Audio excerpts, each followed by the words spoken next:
To the Power 2 here on College Football Addiction. Boys, 10 days away.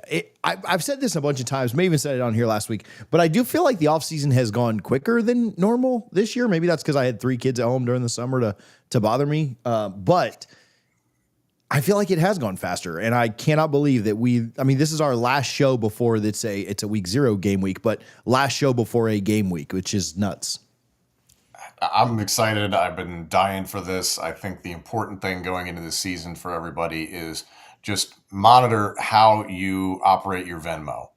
And I really encourage everybody, like, you're a normal person. You don't need to have your transactions on public. I send money to my siblings when we order flowers for my mom or loved ones, that sort of things. I don't make those public, and they're innocuous and they're very harmless. It's just for flowers or for tickets or something like that. You can make those things private because they're private. They're personal transactions. So, I'm not saying that for any reasons that this podcast might adhere to or anything, but just be smart, guys. Be smart this upcoming football season. God bless. To be fair, as we all know the rule, never actually put what the transaction is in the Venmo account. That is always rule number 1. Unless, of course, it is for drugs. Then we also know the rule is definitely not for drugs. Everyone understands it, okay? So just when you go about it this upcoming college football season, if you're going to give the money towards your commissioner for fantasy football, make it about something random. And then if it's for the drugs, definitely not for drugs. No reason this needs to be said. Emojis are your friend. I understand that it's been some years since some things have happened, but also just use Zelle like an adult. Right. Did Venmo think that it was going to, what was the point of labeling them? Now I understand how they make you put in a note. Even Zelle, says oh, don't you want to write a note and say what this is for? That's really fine. And I use Zelle a ton professionally. It's what we use. And I'll put this is for, XYZ thing that you did or, whatever. So that's fine. But Did Venmo think that it was going to be like Twitter or Facebook or something where it was this social networking app and people would what was the real logic behind this? And Venmo's been wildly successful, so I'm not crapping on their model, but just you were going to get on there and just be oh man, this is what they're paying. I've made everything private. There are no public transactions that I've ever made on Venmo. And usually because they're all private, I actually do write what the thing is for. Hey, thanks for buying my dinner, or this is for, the tickets you got me, or just whatever. Right. But everything I have is private on Venmo because I don't know. I don't want money is a weird thing to be public with anyway. Of course. And why is there even an option to make things public? I don't know. But anyway. TJ, are you asking what Venmo was created for? No, I understand the idea. It was for high roller drug addicts. That's what it was for. I don't understand why the public timeline was a thing. Yeah, they did want to have more social engagement. They wanted to kind of make it a social media platform, but you could also Venmo somebody for the margaritas that you got the night before. Right. Well, Jordan Belfort would probably cash in on that app back in the 1990s. That would have been exactly the thing that he needed at his time. He would have been able to keep Stratton Oakmont. I'll tell you that much. And then we would have, but we would have never gotten the movie Wolf of Wall Street. So you know what? Actually, thank you, Venmo, for waiting around for him to get busted by the guy who created Benihana. That's all I can say on that one. Shout out Margot Robbie. All right, so on to our show today. Dude, the Venmo thing is still funny to me. On to the show. College football playoff. All right, since next week is week 0 and we'll be talking about other stuff, we have not given playoff teams. I don't really do you guys have a good idea on how to do this? Maybe we should have set this up beforehand. But do you just want to go down our list? Do you want to go everybody give their 1 seed, then everybody give their 2 seeds, and everybody give their 3 seeds? Or yeah, why not? Let's do it like that. That might be more fun. Let's start with Cole. Put you on the hot seat. Number 1 overall seed going into the college football playoff win. The committee announces after championship Saturday. Who's the 1 seed? I'm an unbiased person. I do not care who wins the national title. But if Tom gets to root for his Penn State Nittany Lions, I'm going to pull for my Alabama Crimson Tide. Number 1 seed, they beat Texas in the SEC championship. They go 12-1. They're punching their ticket to the postseason underneath Kalen DeBoer. Tom, you can go next. We'll go the same order the whole time. So Cole, Tom, then me. Interesting. I'm going to go with Georgia. I will put my Big Ten bias aside. I think I'd see Georgia and Texas in the SEC championship game. I still see Texas and Arch Manning making a lot of noise in the postseason, but considering some of the injuries that Texas has had in camp along its offensive line and the lack of depth at that position, and everything is riding on the second coming of JC with Arch Manning, I'm curious to see where that goes for the Longhorns. I'm sure they're going to have a lot of success, but the conversation surrounding Georgia and training camp, it sounds like they feel very confident down there in Athens, and they usually do, but still a lot of positivity coming out for them. So I like Georgia's chances to be number one. I was hoping he would go Penn State so that I could pull out my Homer hat and really piss some people off. Florida State. Yeah, because he didn't. I'll stick with what I actually wrote down here. Yeah, not to break Tom's heart, but I went with Ohio State here. I think that Penn State and Ohio State have a really good chance of splitting their matchups. But I just have a little bit if they meet again the second time, which I think they will. But I just have a little more confidence that Ohio State gets it done until I see Penn State do it. So I put Ohio State number one. Number two, I'm going to win over Tom's heart, and I'm going to be back in the good graces. I have Penn State winning its first Big Ten title since 2017. I got him beating Ohio State. I have revenge after losing to Ohio State in the regular season. They finished, of course, with the second overall seed. And by the way, I think that you have a Doak Walker winner, but there being Katron Allen and Nick Singleton, which says a lot about that room because they split carries pretty evenly. Yeah, it's kind of crazy. Penn State is going to wind up, barring some major injury, probably with its number one and number two top rushers of all time once Katron and Nick are done this upcoming season. It's just wild how they've moved up the steps at the bookstore there in Happy Valley. I'm also going to be biased, but yeah, I'm going to go with Penn State. I do think there's a chance that they split the series at Ohio State November 1st. Jim Knowles, I think, is a really big storyline in college football, period, this year, and the outcome of the Big Ten. Going to Ohio State for that game, I think, is going to be big for him. And can he get this defense up to speed and installed by the time you get around to that game? I think if Penn State sees Ohio State a second time in the Big Ten championship game, yes, they do win and move on as the number 2 seed in the Big Ten champions. My big question right now with Ohio State, and I know we talked about him a few weeks ago, is it's not exactly super clear that Julian Sayan's going to be the guy at quarterback. Unless Ryan Day is playing his cards really close to the vest, it sounds like Lincoln Kienholz is pushing him considerably. And if you've now got a potentially pass-happy offensive coordinator in Brian Hartline and a slew of great receivers with Jeremiah Smith and company, are you then asking not a great quarterback, but a good quarterback to throw the ball a lot in an offense where it doesn't look like you have the explosivity in the running game that you had last year? So a little cause for concern with Ohio State. So we'll see. I'm curious how it goes, but I'll be biased. Penn State at 2. I went Clemson 2 here. I think they've got a really good chance to go.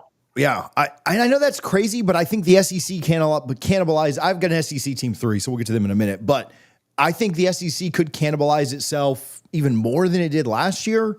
And I have Texas winning the SEC and thus, so I guess I just gave you 3. But anyway, I think the ACC will cannibalize itself less. I think Clemson finishes 12-1, if not 13-0. But that 12-1 will include at least 1 SEC win, maybe 2. Also, an ACC championship would be what I factor in there. And then again, I think if the SEC cannibalizes itself, that's how I came to the conclusion that Clemson runs the table with relative ease, maybe loses 1 game and still gets number 2. Tom, you think it's crazy that Clemson's at number 2? Yeah. Valuing an ACC schedule over a Big Ten or SEC schedule, I think is a pretty big leap.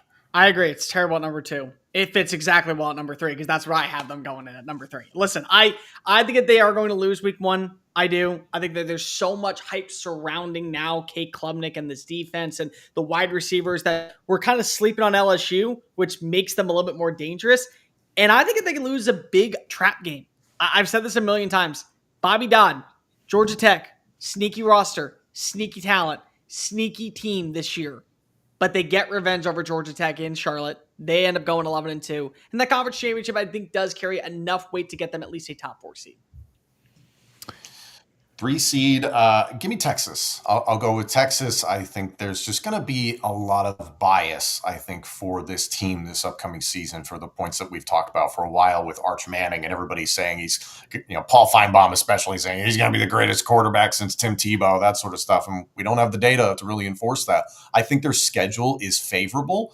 You've got Georgia and you've got Ohio State on the schedule, opening up with Ohio State. Even if they drop that game in Columbus, I think there will be a lot of people being like, well, it was the first game of the season. It's his first game as a full-fledged starter. People will explain it away almost. So give me Texas at number 3. I've got Texas at 3 too. Again, same stuff that Tom mentioned. I think they win the SEC, but they could do it with 2 losses.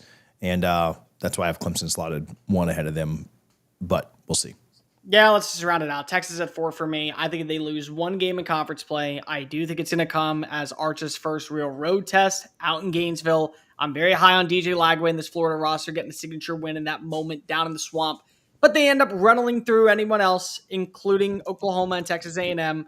Arch ends up meeting a lot of expectations, not full expectations, but you go 11-2, other loss to Alabama. It's good enough to get you a top 4 seed. You get the first round bye. You're not punished by playing an extra game. At 4, give me Ohio State. And I'm going to say this mostly just to be an annoyance to Rocky Mountain Buckeye here in the comments section. I understand your point. James Franklin doesn't have the track record of winning the big game, but neither did Kirby Smart until he won the big game. So we just got to see how things play out. What's the likelihood Ohio State drops the game to Texas, potentially loses to Michigan again to close the year? Oh, and by the way, they visit Illinois on October 11th. Illinois is not a slam dunk game, and Illinois nearly was in the conversation to make the playoff last year. So what are the chances that Ohio State has 3 losses in the regular season? Oh, my. It's potential, but I think you're in the wrong spot for the 3rd game. Where do you have it? Washington. Yeah, you love Washington. I love Washington. I don't disagree with that. I love Washington. Mention the turmoil that weekend because that's the same day Penn State hosts Oregon, and I feel that Penn State can handle Oregon in a whiteout. But yeah, that's interesting. That's a great weekend. Georgia Bama that weekend too. It's such a good weekend. There's a lot. I mean, there's a lot of good weekends that I've seen that November 1st one too. But yeah, that's a fun one. Is it me now for number 4? Yep. I've got Penn State number 4. Again, I think that they'll kind of crazy. I guess what I'm projecting is that they actually win in the shoe, but then Ohio State wins later, which is maybe a little bit crazy. But yeah, Penn State 4. Same reasons. I think they'll be a really good team. It wouldn't shock me at all if you flipped those 2 around at 1 and 4. They're not going to fall off that much. You have the top 2 players in college football, and you replenish like any SEC team. Ohio State at 5. I don't care if you have Lincoln Keenholz or Julian Sainz starting. I like James Peoples. I like C.J. Donaldson. I think Max Clare is going to be a great tight end. Worry about the offensive line. Worry about the coordinators. Honestly, I worry more about the coordinators than I do anyone else. So maybe you end up going 10-2 and then 10-3. But if you go to Indianapolis, which I think you will, you're going to be a top 5 seed. So there you go. You get to host a game in the shoe once again. Tom 5. I'm going to show some love to the ACC here. I will go with Clemson. I thought where you had them before there, TJ, a little too high. But I do think either Clemson or Miami, if they have credible seasons and they win the conference, they should get that spot, I think. But again, you got to just see how the committee views the ACC once we get to the end of the year. 5 for me is UGA. I think they lose in Atlanta this time, but that gets them the 5 spot. I won't go too much into depth. I think you guys both already have them. Have you guys already? I had Georgia at 1. Yeah. But yeah, I do think Texas. I think UGA wins for the 3rd time in Athens. But then I think Texas finally gets over that hump, which is crazy to, I guess, ever doubt Kirby. But I think they'll have figured it out by then. Also, just a little bit lighter of a schedule has them a little bit better prepared in early December, I guess. A win over Alabama in Bryant-Denny Stadium secures a top 6 seed for LSU in the college football playoff. I very high on Garrett Nussmeier. I think he goes to the Big Apple. I think Caden Durham is going to be the X factor of this team. If you can run the football, you got a second identity to him. I love the defensive pieces. Everything we're hearing out of camp is that that's going to be a really different unit than what we've seen the last 2 years. And if the offense is as potent and we see the growth as we saw with Burrow and Jaden Daniels year 1 to year 2, and they have actually a defense, 10 wins is, in my opinion, the standard out in Baton Rouge. What am I at, 6 right now? 6. Yeah, give me Bama. I'll take Bama. I know you love LSU, Cole. I'm not there. I'm really not there. And we're going to get to, potential coaching searches for LSU later on in this show. But yeah, I'm just not there. And also it sounded like Nussmeier got dinged up in practice, but then he wasn't dinged up, all that sort of stuff. So what is the truth there? I'm very curious. He's an older quarterback that is starting to develop patella tendonitis. There we go. Problem solved. Like, he's turning into one of us. 6, I've got Notre Dame. I think their schedule sets up fairly favorably. I think they're going to win a lot of games. I think their brand is huge. And so, I would be shocked if they got a top. Well, maybe shocked is not the right word. I don't think they'll get a top 4 because I don't know that I have them going undefeated, but I'd be surprised if they were on the road in the playoffs. So I think they'll host a home game. 6 seem to make the most sense to me. 7, Georgia. I'm sorry. I think at this point you can't really define them anymore. I think that they lose 2 home games this year, which again, that's very, very, very bold of me to say because they only have lost 1 time since 2019. But still, if that ends up being the reason why, and LSU has the head-to-head win over Alabama, and you don't have that win, that's what gives LSU at 10-2 a slight edge over you. But you host a playoff game, and you're probably going up against a Big 12 or another at-large bid that you're better than at this point. Give me Notre Dame at 7. I think Notre Dame perpetually through the life of the playoff is always just going to be right there. And as long as they don't lose 4 games, they'll be right there. 7, I've got Bama losing week 1, and then of course. No, I'm just playing. No, of course they are. I think they drop. It wouldn't surprise me at all if they drop 2 SEC games, but I still think that is probably where they're about slotted. So 7 sounds good to me. 8, Oregon. Look, bottom line is that I do think that at some point we are going to see that growth the way we want to from Dante Moore. Will Stein this could be his last year, I think, as an offense coordinator before he gets a head coaching job. The thing that doesn't have them higher for me is the wide receiver room. And we'll talk about it later because we'll get into it. Who is going to be that guy other than DeCorian Moore? Because if you're putting a lot of pressure on a 5-star freshman to come on in and be what we saw from Tez Johnson and Troy Franklin the last 2 years, now with Evan Stewart out. But Mekhi Hughes is going to be deadly. They're still going to, I think, be 10-2. 10-2 gets you in the playoff. And you get to host a game at Autzen.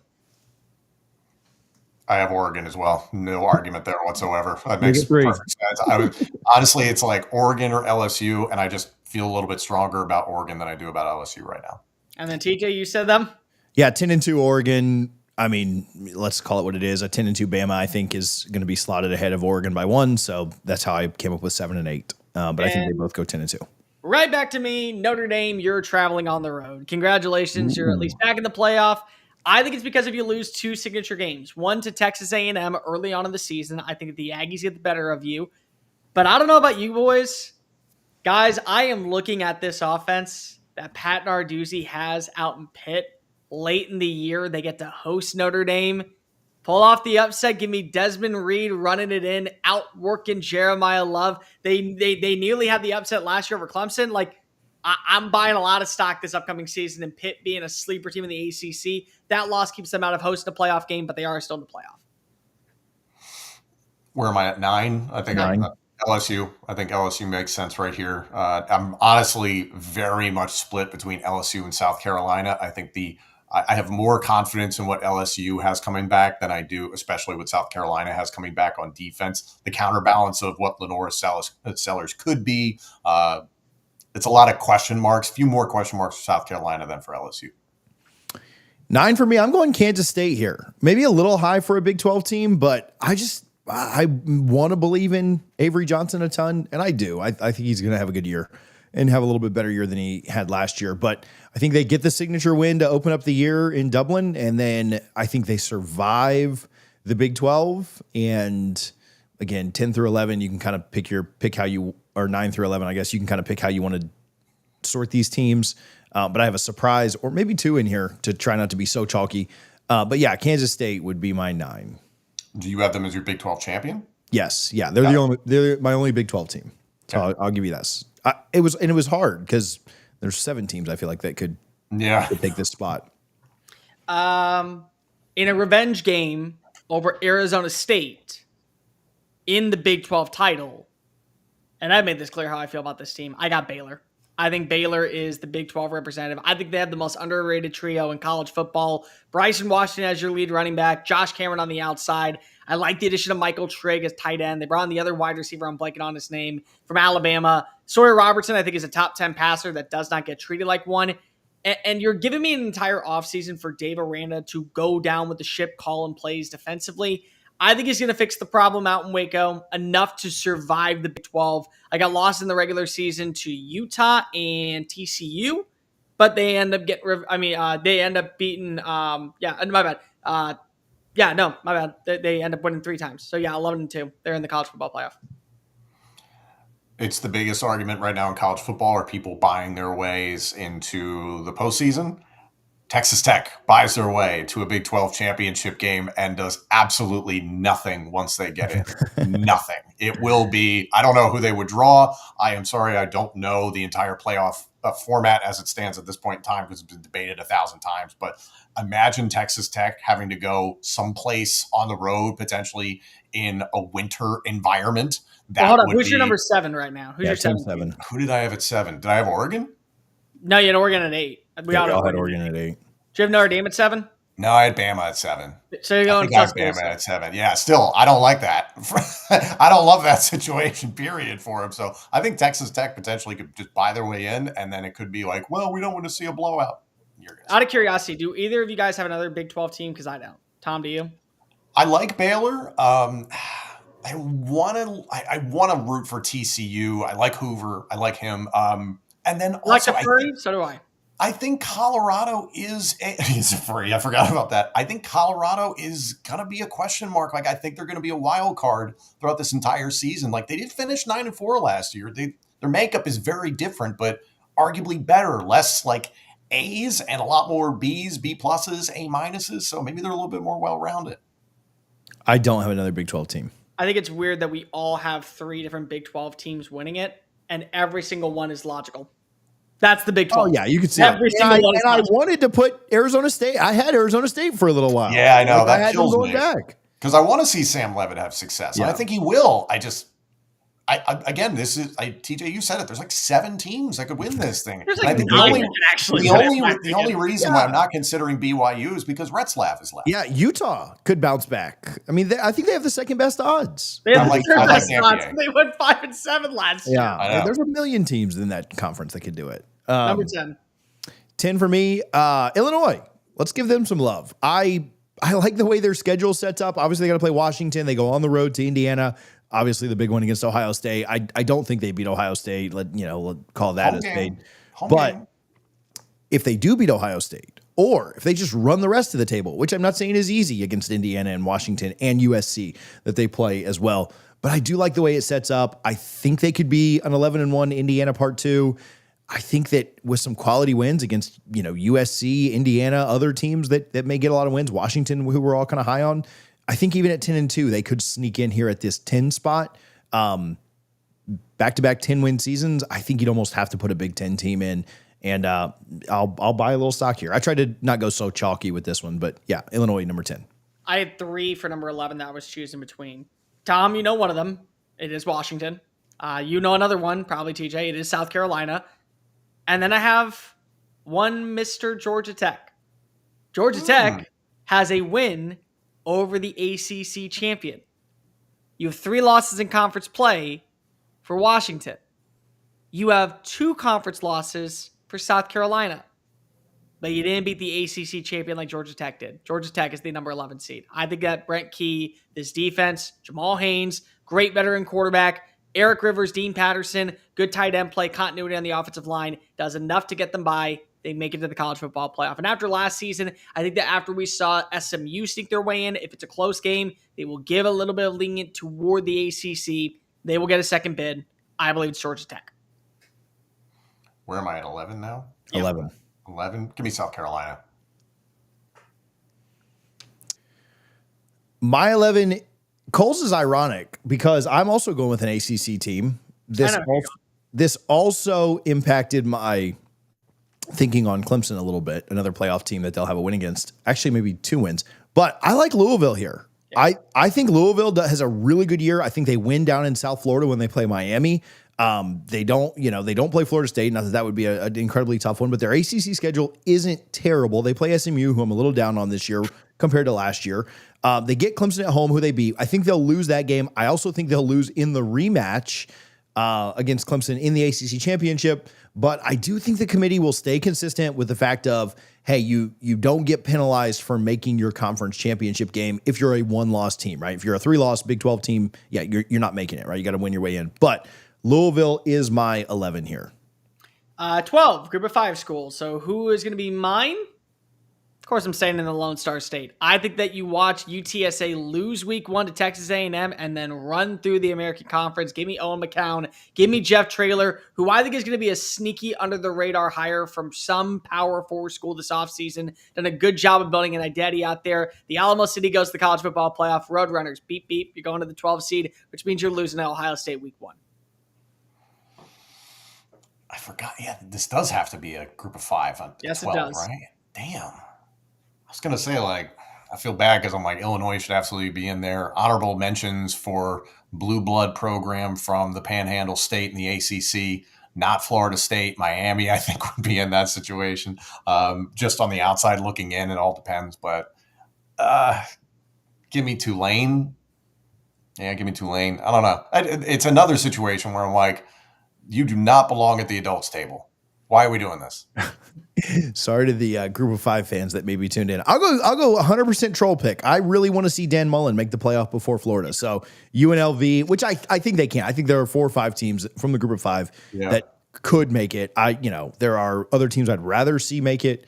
I'd love to see Liberty make it, obviously, with some bias there. But I think UNLV has a great shot to do it. I'm not real high on Boise State replacing what they have to replace. And Tulane, I like Tulane a lot. I like Summerall a lot. I think that their schedule is pretty tough to repeat. I think they could have 2 losses to Duke and Ole Miss. So anyway, UNLV is my pick. Well, who's your biggest snub? Mine's LSU. I'm not buying LSU until I see it happen. So I think LSU is my biggest snub. Who's your biggest team that you wish you could have got in? Tom, you just mentioned a couple of them, but Illinois, man, like I really do think their schedule fits favorably, and like I could like South Carolina and Illinois, in my opinion, interchangeable potentially, and like LSU.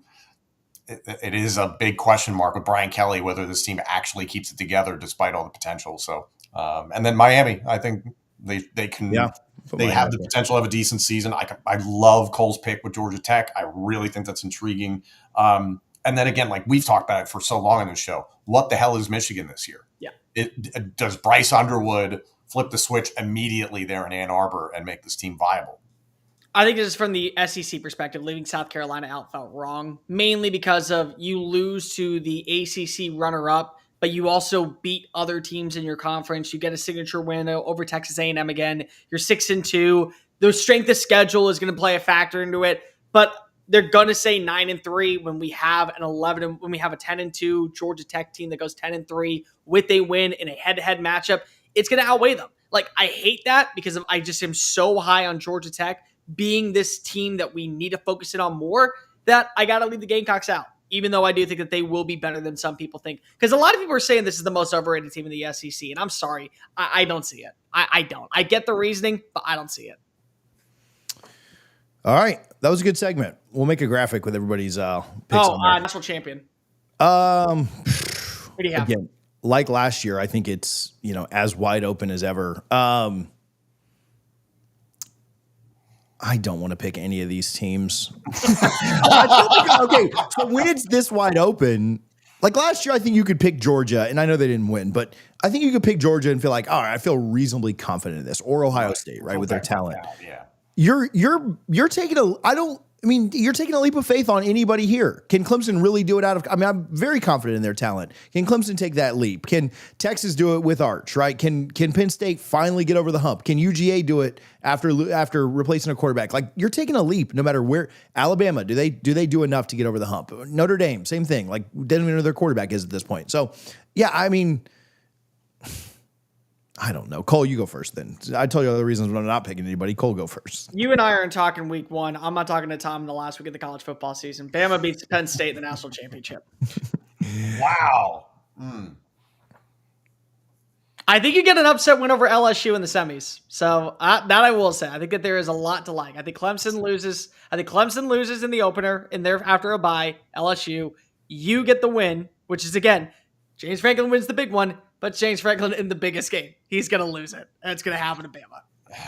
And also, can I say this? Now that we've constructed this bracket, I don't remember at all who I picked or where I had them seated, so I don't know the outcomes of which, like, what parts of the bracket would lead to what matchups. Oh, so yeah, good matchups. Struggling on that front as well. I'm not trying to abstain from this, but I feel like Penn State has the best offensive line depth and talent in the country, and I think seeing some of the question marks with some of the other like top 5 teams, I feel really confident in that. It's just a matter of being able to stay healthy. You feel good about Drew Howard. Can you get that production from the wide receiver room? All those things feel really good.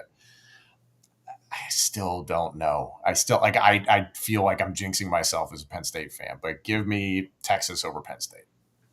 I'll do it for you, Tom. Penn State wins it all. So Thanks, buddy. Screw it.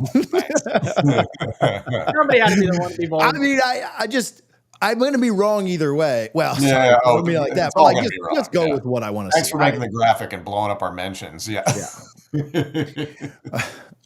All right, next. All right, on one of these teams that we talked about in here, talking about some a couple of we all had these 3 teams in the playoff, I think all with home games, if not being in the top 4. Alabama, first up, Cole, floor's yours.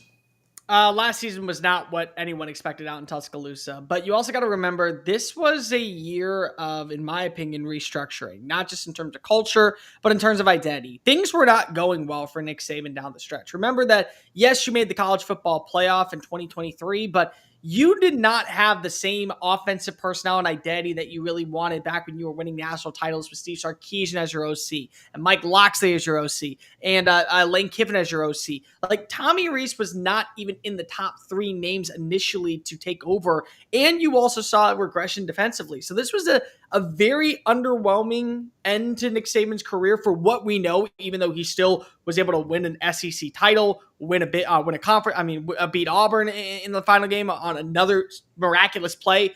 But it was a very different end. So Kalen DeBoer comes on in knowing what the expectations are, knowing what the gratitude and what the gravitas is of playing out in Tuscaloosa. And he has some moments that are really impressive for a first-year coach. He beats Georgia, and he dismantles Georgia in the first half, and thankfully, the weapon of mass destruction that was Ryan Williams on a Saturday in the fourth quarter silenced the Bulldogs to complete the revamp of the comeback. They also beat LSU out in Death Valley, which is a place that Alabama's owned with Nick Saban. They didn't know if it was going to happen with Kalen DeBoer. Jalen Milroe looked the part. But then they had the hiccups. They lose to Tennessee, and they lose because of an inept offense in the entire second half. They lose to Vanderbilt, which is one of the biggest upsets we've seen in college football history. They lose to Oklahoma with a college football playoff berth on the line, with Jackson Arnold kind of turning into Jalen Milroe 2.0. Meanwhile, the offensive line that gave up the most sacks in college football among Power 4 teams only allowed 1 sack that night, and Alabama's offensive line gave up 5. So a night and day difference. It ended off on the most disgusting note, in my opinion, the most unforgivable loss for Kalen DeBoer, a loss to a Michigan team that was resting almost all of its starters because they went off to the NFL or just didn't want to play in the game. So times need to change. What happened this offseason? In my personal opinion, boys, it's very similar to what we saw out in Ohio State. Courtney Morgan sat players down and said, hey, you don't want to go to the pros. No, you want to come back here. Here's a nice little check for you. Go ahead and cash on it. And they looked at the numbers and they say, you're right, I do want to come back to the University of Alabama and be a part of this new culture and be a part of the identity that leads us to what is a same ending, different story for Kalen DeBoer in year 2. And this is why when people say, well, they spent $20 million out at Ohio State. Yeah, they did it internally. They didn't do it for the external players. Alabama did the exact same thing with Jeremy Bernard, with LT Overton, with Deontay Lawson, with Keon Sabb, with Damani Jackson, with Parker Brailsford. And that's become the foundation. The biggest thing that happened this offseason for them was bringing back Ryan Grubb. I mean, that was the perfect Robin to Kalen DeBoer's Batman. They found success at Fresno State. They found back-to-back years of success with quarterback play at Washington that led them to a national title.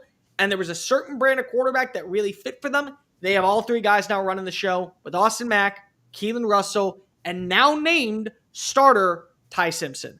Good overall recruiting trail. They finished top 3 once again underneath Kalen DeBoer. No drop off from what we saw from Nick Saban to a new coach who's never recruited in the SEC.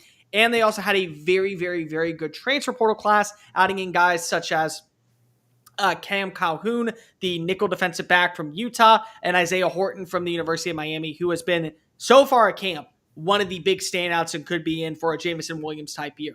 This is a team that has, in my opinion, the highest upside if you didn't know the quarterback. This is also the team to where if you tell me what that quarterback stat line is, I will tell you what Alabama's record is. Because it all comes down to Ty Simpson being a quality player. Top to bottom, I think this is the most complete team in the SEC.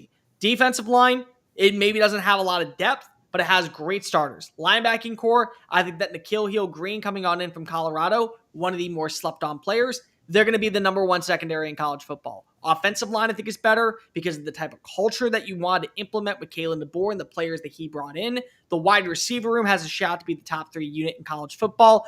I think the running back room looks great. We all saw Jim Miller. It was like the kid that we didn't see over the summer, and he was like 5'11", then comes back and he grows to 6'7", and now he's playing basketball when he was supposed to be a chess nerd. Like, that's him putting on the muscle, looking like Derrick Henry 2.0.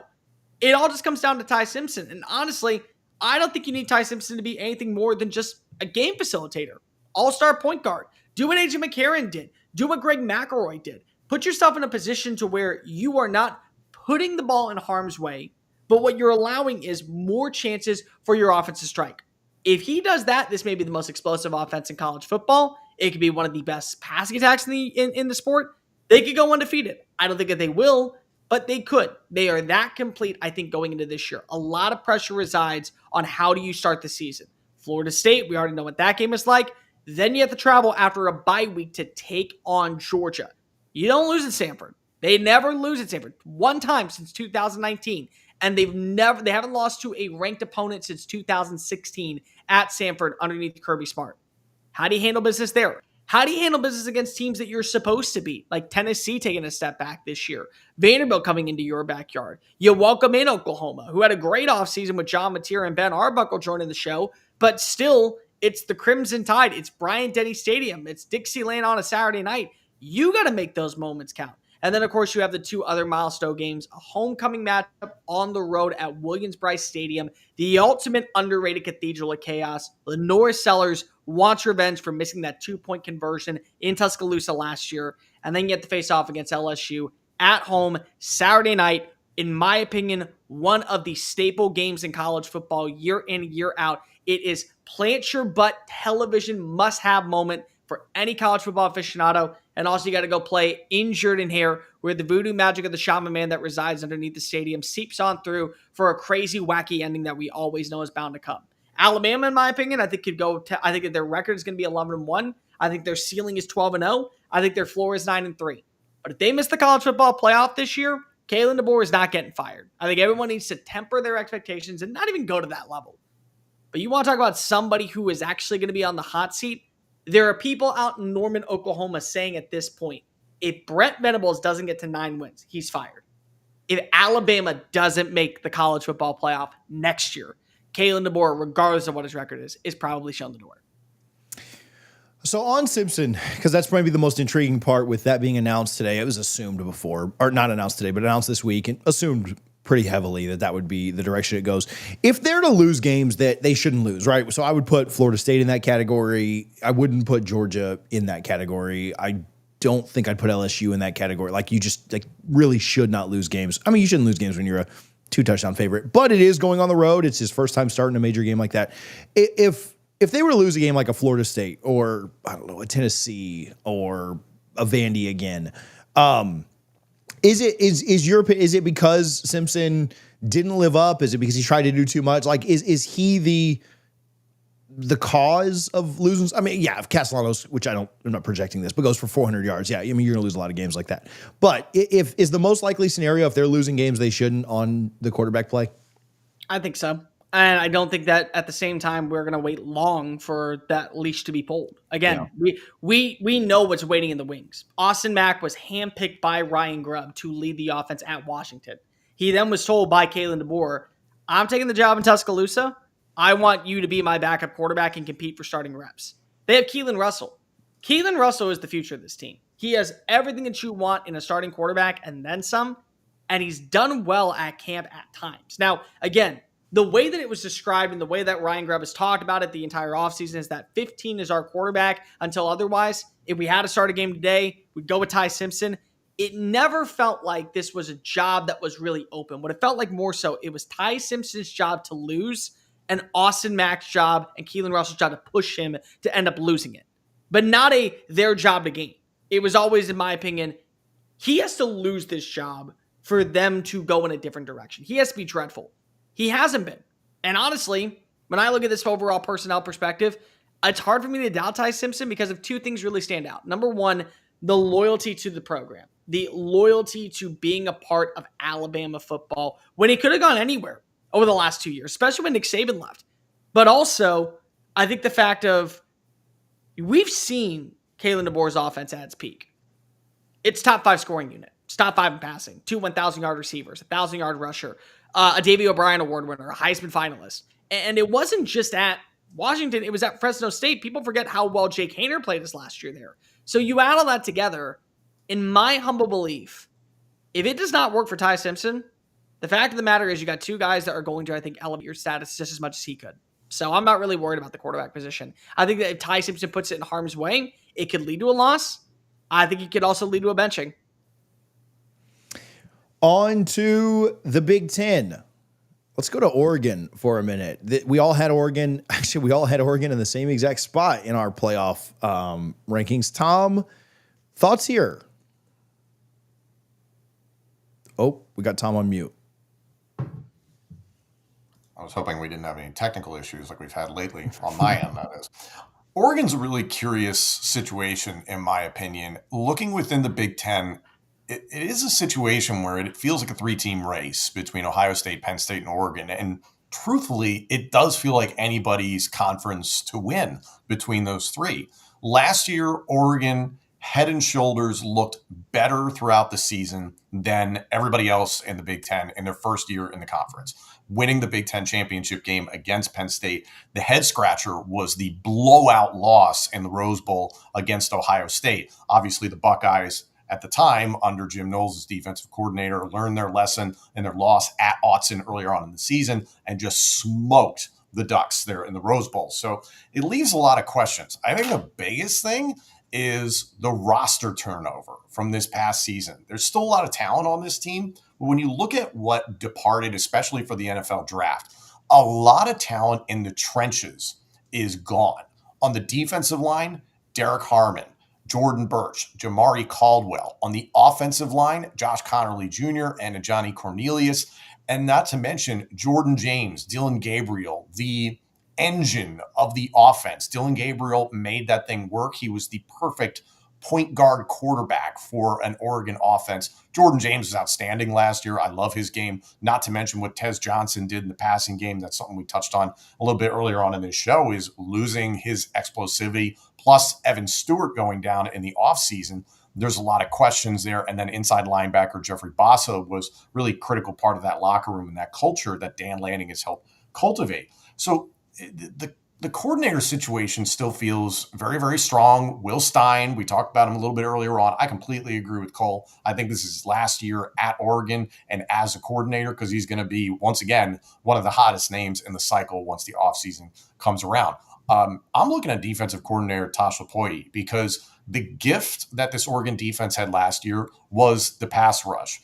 Birch, Harmon, all the names I just mentioned, not to mention Uiagalelei coming back this year is a big one, but still Birch, Harmon, and Uiagalelei were very, very good against the pass. But when it came to stopping the run, Penn State exposed them in the Big Ten championship game. They were exposed at different points during the season, and the secondary looked absolutely bewildered against Ohio State. So my question is, what are they going to do to correct that this coming year? Looking at the defense, I put no stock in Bear Alexander. I don't know about you two. This guy is a professional transfer portal hopper. He's going from team to team, getting bag to bag based on old hype and potential, and he's yet to prove any of it. So I really don't even think about that in terms of his acquisition there by Oregon. But Mateo Uiagalelei, Amari Washington, Tiatum Tuioti, I think so much of in terms of what they have with a pass rush there. The secondary, you're going to have transfers there in Dylan Thieneman and Theron Johnson. You have some younger guys in the secondary that are going to have to play meaningful snaps. Do they improve off of last season? I don't necessarily have the answers to that. And again, I'll point towards that Big Ten championship game and that loss to Ohio State. They got killed on the ground and they got killed through the air by both Penn State and Ohio State in those games that really, really mattered. Offensively, you're probably going to have 3 incoming transfers starting on your offensive line. However, Dan Lanning and Will Stein have proven that when it comes to transfers, Oregon is very, very good at turning around transfers in a short amount of time and making them productive members of the team. When it comes to quarterback, there are some people that think Dante Moore could win the Heisman this year. And I will hear that argument. And I will also hear the side that this guy has not yet played as the starter for the Oregon Ducks in a full season capacity yet. So there's all this still yet to be proven. What he did at UCLA, all well and good. I love the opportunity for him to sit behind Dylan Gabriel for a year. I know there's a lot of people who are going to be like, well, it's 3 consecutive transfer quarterbacks from Bo Nix to Dylan Gabriel and now to Dante Moore. But Moore is a bit of an exception considering he sat last year. I love what they have at tailback. Noah Whittington was a violent runner last year. Mekhi Hughes, we talked about him earlier on in the show. I love what his game is. But then there is the big question at wide receiver. Is it DeCorian Moore, the extremely talented freshman? After that, Gary Bryant Jr., Kyler Casper, Jeremiah McClellan, Malik Benson, Justice Lowe at least played meaningful snaps for this team last year and was productive, but not necessarily asked to do it at a high level because they had so many other talented guys ahead of him. Kenyon Sadiq is very, very talented at tight end.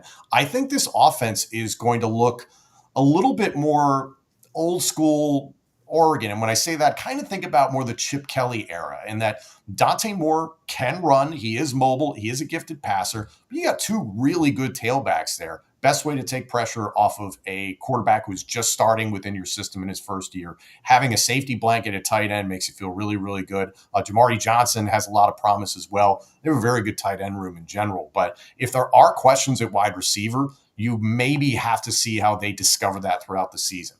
Their schedule is intriguing in that they start off the year, home against Montana State, then home against Oklahoma State, at Northwestern to open up Big Ten play on September 13th.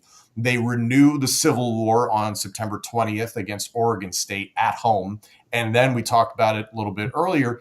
Penn State hosts Oregon, the first whiteout at night that means anything to Penn State fans since 2019. First time that a TV network has set it up against Penn State's legitimate best home opponent. I don't love that situation for any first year in a system starting quarterback when your previous competition is Montana State, Oklahoma State, Northwestern, and Oregon State. You then get a bye, then you play Indiana, and people might not love Indiana this year, but give them credit for making the playoff last year. You're at Rutgers, you host Wisconsin. I will say this until the day Kirk Ferentz retires. At Kinnick is dangerous. And if that's a night game, November 8th, who knows what Iowa looks like at that point in time. There's a lot of hype with Mark Gronowski, and you know that's a talented defense every single time. Think about the way that Oregon struggled on the road at Wisconsin, and Wisconsin made that a dogfight last year. Does Iowa do the same thing? You'll host Minnesota, and then you're hosting USC, and you end the year with Cole's favorite team, the Washington Huskies and Damon Williams. Do they play spoiler potentially for anything Oregon is trying to do in the postseason? So like so many of these teams we've talked about in the top 10, there are a lot of question marks surrounding the Oregon Ducks. I don't know what they're necessarily going to look like defensively. I hope they've resolved some of their issues in terms of stopping the run, but you're really not going to have a good handle on this team until mid-October, like a lot of these teams. But still, I think the peak and the potential with Dante Moore and the running game is great, and it's outstanding, and they will probably lean on that. But does it take them all the way to another Big Ten championship? We'll see.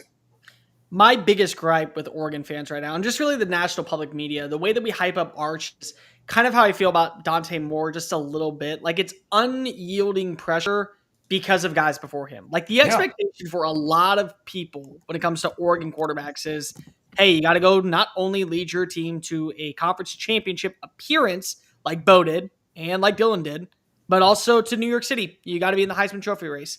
Is it unwarranted at this point for Dante? Because again, he made the smart move by instead of transferring to a school where he was immediately going to start, he got to sit for a year and learn the ins and outs of Will Stein's offense.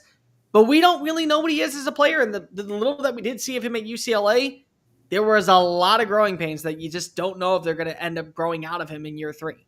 Yeah, at UCLA, 53.5% completion percentage, 1,600 yards passing, 11 touchdowns, 9 interceptions, got sacked 25 times, and he had a negative rushing total, no rushing touchdowns, and then played very sparingly last year in relief duty for Dylan Gabriel. So again, I think this is different than what Nix and what Gabriel experienced because it's not a situation where they expected him to walk in and start immediately. Having that year with Will Stein, I think, is going to be very, very important for him. I really think when it comes to young quarterback and you have Mekhi Hughes and Noah Whittington there who can take the pressure off, stick with that. Stick with that for a while. Figure out who are going to be those guys in the passing game. And if DeCorian Moore winds up being an absolute star right out of the gates, a la Jeremiah Smith, then there's your answer. You're going to feel strongly about it. But still, Dante Moore, I think people picking him for the Heisman is more faith in the brand and the offensive scheme and Will Stein than it is the player. Let's go quickly to some coaching stuff. Jimbo Fisher, John Gruden, both in the news this week for different things that they've said. John Gruden getting over there to Athens and talking about wanting to coach again, and then Jimbo talking about wanting to get back into it at some point, never wanting to leave FSU, a bunch of stuff that he said on a podcast with a former player. I don't know if you guys have just general thoughts on this or not, but I'll tee it up like this. Who returns to coaching first?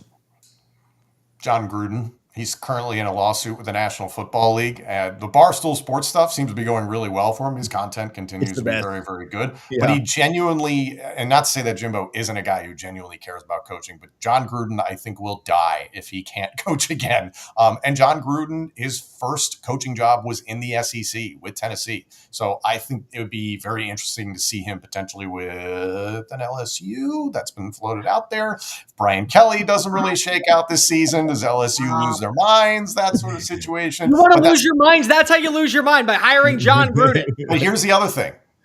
If things go completely tits up for the Power T in Knoxville, are the Tennessee faithful going to be like, hey, Josh Heupel, Nico Iamaleava left town because you didn't want to pay him, and look what happened this upcoming year. You know what we're going to do? We're going to go with the guy who bleeds that orange. No. What's going to happen is that they're going to look at Nico and see what his numbers are. If they're good out at UCLA, we can have a chit-chat, but if they still stink, it's not going to matter. It's a rigorous schedule that you had to hit reset. I think they gave them that time. If you want my honest opinion, you're not hurting for money, John Gruden. You could probably work out some deal that lets you do off-season content with Barstool still. And this is a program that doesn't really want to spend money in the SEC, but still wants to be the talk of the SEC. How fun would it be to go from Sam Pittman to John Gruden out in Fayetteville? Ooh, that, to me, is where I think if you're going to see any bit of traction go. He says he wants to coach in the SEC. Hunter Yurachek, tell him that you're signing him the bare minimum, like a $3 million contract. Let's see what he's made of. And then, by the way, if he ends up winning you 8+9 games, then you start funneling in more funds to the NIL fund. I think Jimbo, though, is the first coach back. I don't know where. I think that he would have to start low. Like, I could see him following a Dan Mullen path where he goes to a program that's a G5 school, ends up taking them to 10-2, 11-1, kind of like Bobby Petrino a few years back when he was at Western Kentucky, had a good run, and then got rehired by Louisville. I can see something like that with Jimbo. I think he's actually a head coach at this time next year. I don't know where, but I think somewhere at the G5 level, Conference USA or Sunbelt. Let me ask TJ, I'll pose this to you.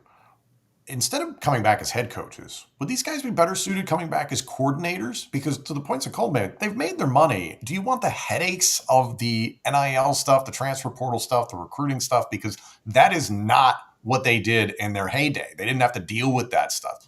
Wouldn't John Gruden be a lot of fun as an offensive coordinator potentially? Same with Jimbo. Jimbo specifically, because I feel like I have intimate, familiarity there. Of course. Has his offense has the offensive scheme, has he passed that, right? Or is that past him? Has the game passed him is the best way to ask it. And so my answer would be no. I think they'd be better as Dion. I think they'd be better as CEO, big picture guys, motivators, but go that Dabo Dion route and hire. Now Gruden, I think would. Jimbo, I think is probably too stubborn.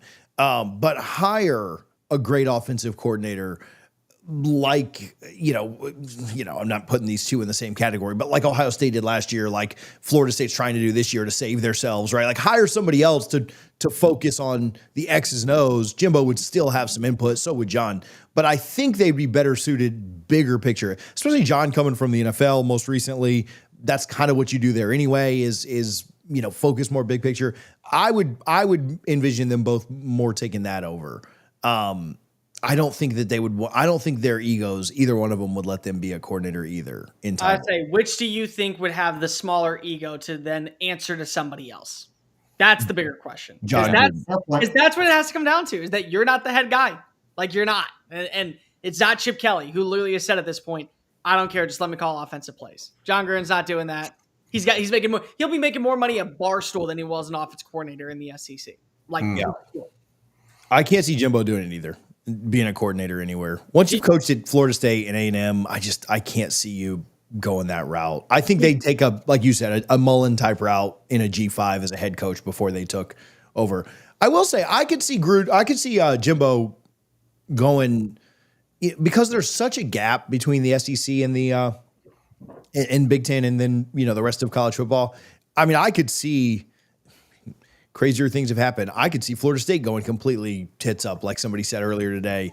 And I don't know that they would rekindle that marriage, but I think they would consider it. If Florida State was to steal a Manny Diaz away, would Jimbo at Duke work or something? I don't know. I could see him at a mid to bottom level ACC program. I think he wants to go to Conference USA or a Sun Belt school, immediately win, like come on in and just change it all, because if he's a smarter coach, like Rich Rod did, then or like Bobby did, and then get hired at Louisville. Like I don't think he is going to be somebody that wants to play the long game of being a mediocre coach at a smaller school. I think he wants to be the big fish at a small school to get to a bigger school afterwards. And also strong chance that the Oklahoma, Florida, and Auburn jobs are all open at the end of the year. He's not getting a single one of them. They ain't dealing with that. I'm sorry. I'm saying that more for Gruden than Jimbo. There you go. Can we so Auburn softball, I know that you never thought we'd talk about this, hired co-head coaches last year. Could we get co-head coaches for Gruden and Jimbo? Here's where John Gruden goes to be a co-head coach, because there's already Barstool money being fueled into it. Michigan. Co-head coach was Sharon Moore. Barstool money has helped bring Bryce Underwood to Ann Arbor. Why not go get John Gruden? You just keep the content factory rolling, baby. It would be must-see television every single day. It would be. Yeah. All right. On to the wild card quickly, and we'll get out of here. We're right up against the clock, but what you got for us this week, Cole? John Mateer got himself in a little bit of trouble with Venmo by saying that he was gambling on several games in 2022. Now, again, it's allegedly, because he's already come out and made a statement. So we here at College Football Addiction are not saying that John Mateer did one thing or another. What we're saying is that the Venmo account said sports betting on a certain game. So boys, you get to bet on John Mateer. Let's go through his game-by-game predictions. I have every single game, one stat. You're going to bet the over or the under on John Mateer, just like he bet in 2020. Best wild card ever. This is great. All right, game number 1, Illinois State. Passing yards, over, under 250. I'll go over. I'll go under, just because he probably won't have to throw that much. Game 2, Michigan, 6:30, ABC, Memorial Stadium. Over, under, rushing yards, 75.5. Who was this again? Michigan? I'll go under. I'll go over. I love that. Temple, at the link, because for some reason the SEC allowed this game to happen. Over under 3.5 touchdowns. Rushing and passing? Just touchdowns, total touchdowns.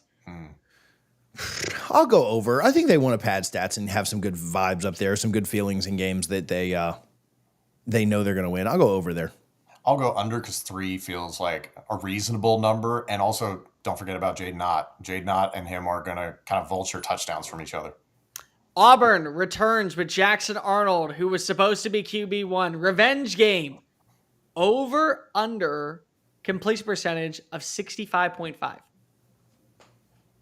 I'll say over. Yeah, I'll go. I'll match it. This will be the first one we disagree on. I'll go over as well. Remember, Jackson Arnold, you've got to protect his delicate sensibilities there down on the plains. Very, very important. He's very sensitive. Very sensitive. Maybe he'll throw a couple. Maybe he'll miss a few just to help, Arnold's mental health through that game. Kent State, who currently does not have a full-time head coach right now, after Kenny Burns decided to max out credit cards. Over, under, 3 touchdowns. Wait, who's the opponent again? Kent State. Man, over. They got to go 2 FSU and 2 Oklahoma in the same year. Not that FSU, I'm not, but like, sheesh. Yeah, over. Red River Shootout, Dallas, Texas. The first time that we have Arch versus Mateer. Both teams looking to secure potentially an undefeated streak at this point of the year. Over, under 275 total yards of offense, passing and running. Yeah, I'll go over on this one because my logic here is that they'll either need it because Texas offense, but actually, that could be a defense. No, I'll still go over. I'll say they need it against Texas, so over. I'll go under. I don't like that situation. Arch, I feel like at that point in the year, Arch looks like Arch. At South Carolina, Willie B, fresh off of the Red River Shootout, could be a trap game because of it was so much energy taken out of you. Over, under 175 passing yards. Yeah, I'll go over here as well. I think with what South Carolina's replaced on the D-line, I do over 175. I'll go over for sure. Yeah, I'll go over too. Ole Miss, which right now has questions when it comes to its defensive front after having the number 2 run defense in the country last season, goes to Norman this year. Over, under 100 rushing yards. I'll go under here. Under. At Tennessee, it's a return. It's revenge for Oklahoma over the former quarterback that won them a national title, and Josh Heupel. Over, under 250 total yards of offense. Yeah, I'll go over here. I think Tennessee will have a good defense, but I'll go over on this one and not have a lot of faith in them. Is that at Tennessee or at Oklahoma? At Tennessee. Yeah, give me over. At Alabama, the revenge game for Kalen DeBoer and the Crimson Tide have had this circled in a crimson marker for months on end. Over, under 1.5 interceptions. Oh, that's a good one. Do they get 2? I'll take the under, just to be safe. 1 feels reasonable. Yeah, I really want to go under here too, but I just want to disagree with Tom on this one, so I'll go over. Not like a hatred thing. Like we've been similar a lot lately. Yeah. So I'm like, we gotta get out of here. Great minds. Home against Missouri, we have no idea what the Tigers are going to be, but it does feel like a moment that could be a trap game, especially if you just want bragging rights over a new SEC opponent. Over, under 2.5 touchdowns. Passing. Over. Yeah, I'll go over. I don't have a ton of confidence in Missouri, though their schedule's not super difficult, but I do think they're over. And he closed out the year against LSU at home. Over, under 275 passing yards. Over. Yeah. I need to see it with LSU, like that they actually can stop somebody defensively. So until then, over. Yeah, I'll go over as well, but yeah, half that reason, half because I like LSU's offense, even though I do think Oklahoma's defense will be good, but I could see that being a little more high scoring, so I'll go over. And every single time that one of you is correct, the fans here at College Football Addiction will donate $100 to the lawyer fees of John Mateer to make sure that he is on the field for all of these bets to happen. Thank you for playing over under John Mateer Gambling. Tom, you can Venmo me every week that I was right and you were wrong. I'll make sure to shoot that over to you. All right, boys, this was fun again. Listen, again, next week, week 0 will be our live show. Hey, during the season, for those that tune in on a regular basis, we are going to go to two shows a week, Monday and Wednesday. So make sure you join us. Make sure you subscribe over on YouTube to College Football Addiction so that you do not miss the Power 2. Boys, had fun again this week. We'll talk to you next week.